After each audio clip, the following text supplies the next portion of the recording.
Assalomu alaykum aziz gul shaydolari.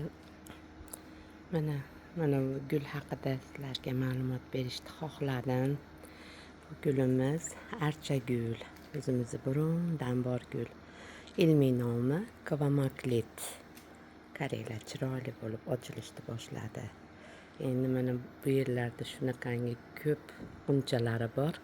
Xudo xohlasa bu gulda urug'ini terib, yana yilga shu yerga bordyur qilib tepaga chiqaraman. Uyimiz to'g'risida ishlayapti. Gullarimni ko'plari ezilib ketdi. Mayli, yana to'g'rilab olamiz. Xudo xohlasa. Lokslarimiz ham ochilib turibdi. Sug'arib turibmiz, lekin gullarimizni alohida e'tibor qilgani vaqt bo'lmayapti gullarga.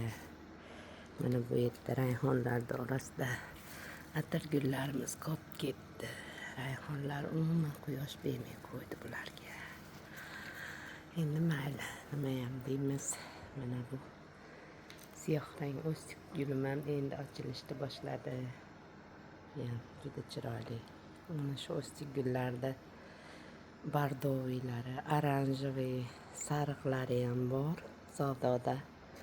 Erta bahorda xudo xohlasa ulardan ham olaman. Buni ko'paytiraman. Qolgan gullarimiz ham chiroyli bo'lib gullab, yashnab turibdi. Quyosh hamma yo'q. Oftob. Mana bu yerning gullarimiz ham ochilishyapti birin-ketin.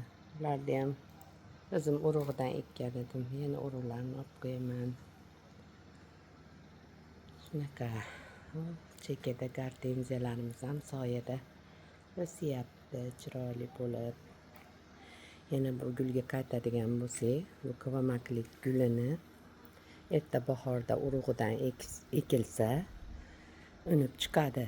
Bitta ipga tortish uchun 2-3tadan nima qilinsa, ekilsa urug'ini.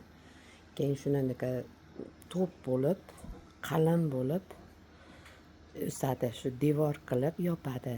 Kech kuzgacha chiroyli o'sib, mana bu baklari juda ham nafis.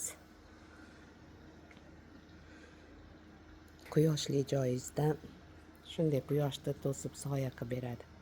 Mana bu gulimiz ham shiftga yetdi bir tupi. Ikkinchisi sekinroq. Yana yilga xudo xohlasa shu yerda to'ldirib ekaman. Mana bu tarafga soya qiladi keyin. E'tiborlar uchun rahmat. Shularni sizlarga aytmoqchi edim. Ilinib. Alloh rozi bo'lsin ko'rganinglarga.